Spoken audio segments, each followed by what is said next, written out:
Hey guys, take a look at this. I hadn't noticed this one before.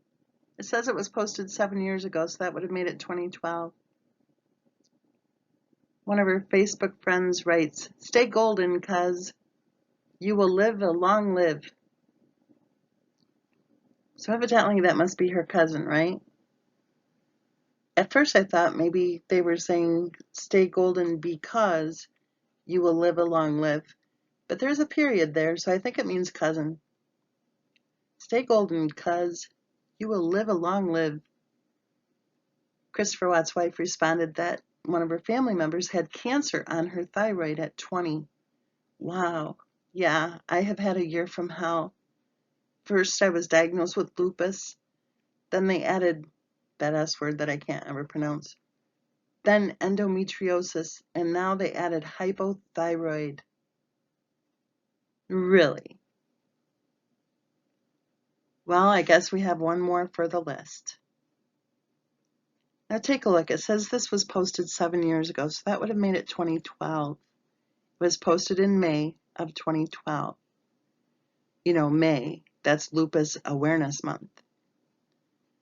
But previous to this post, everything points to May, Lupus Awareness Month, of 2010, when she was claiming that she was diagnosed with lupus, which would have been 2 years before this post, right?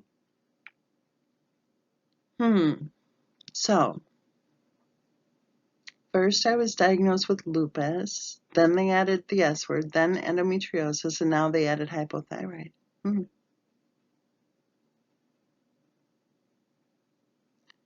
There's just one little problem with that story. Because if you've been diagnosed with hypothyroid, then your doctor will prescribe this tiny little pill for you. And once you start taking that tiny little pill, then you have to take it every single day for the rest of your life. But when Christopher Watts was interviewed about what medications his wife was taking, he never mentioned any medication for hypothyroid.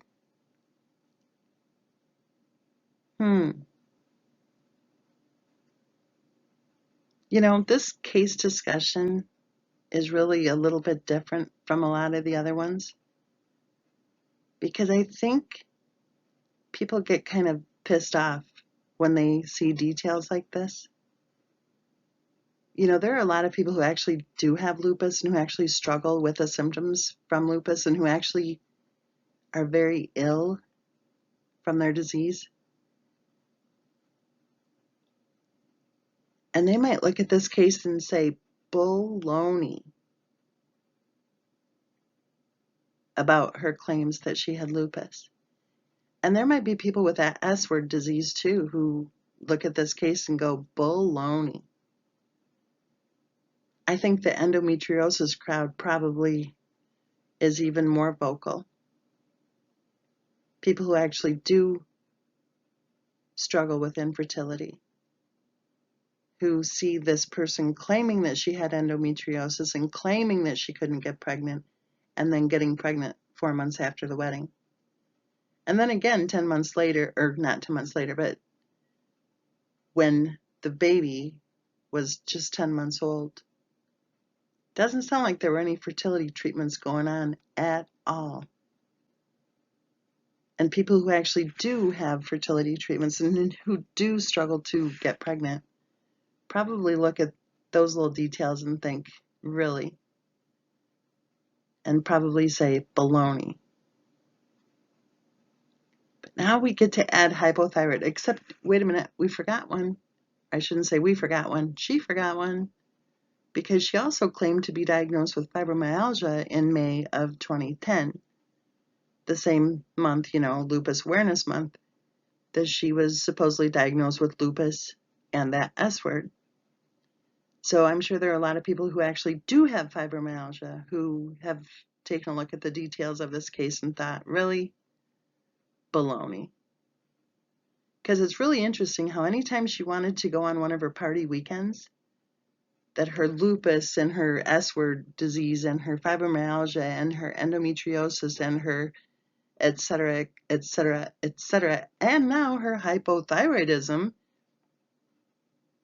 all magically went into remission if there was a fun trip planned.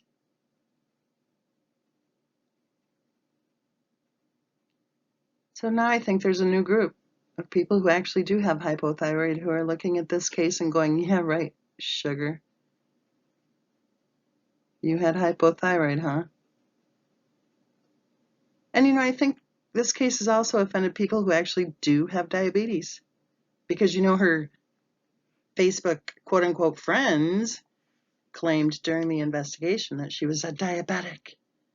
And yet, again, her husband never mentioned any medications for diabetes, just like he never mentioned any medications for hypothyroid during the investigation. You know that friend who said that all Christopher Watt's wife had to do was see a commercial for a new disease and she would claim that disease for her own? I think that guy was probably the person who was most honest in that investigation.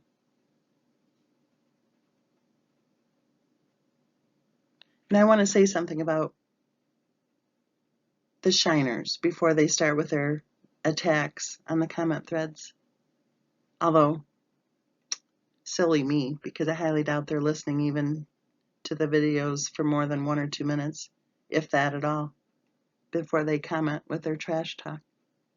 But just in case there's a, hardcore shiner who's listening to the whole video here.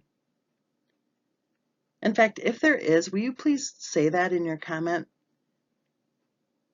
At the timestamp of this comment right here that I'm saying, will you mention this so that we can know that you're actually watching the videos and not just showing up on the comment threads to throw your hate and vile, vulgar comments around? But this is for you. I want to address this next comment to the shiners. Before you say, you're bashing the victim, well, I just want to say you're wrong. This is the channel, this is the case discussion channel where we actually care about what happened to poor little Bella and Cece, unlike the other channels who seem to care only about trying to make money off of their deaths. And when we notice these types of indiscrepancies, or not indiscrepancies, the word would be discrepancies, sorry about that. When we notice so many, I'll use the word inconsistencies. When we notice so many inconsistencies in Christopher Watt's wife's stories, then you betcha that we're looking closer at this case, and you betcha that there are many of us who do believe that Christopher Watts was actually telling the truth in his police interview when he said that he did kill his wife after she murdered their daughters.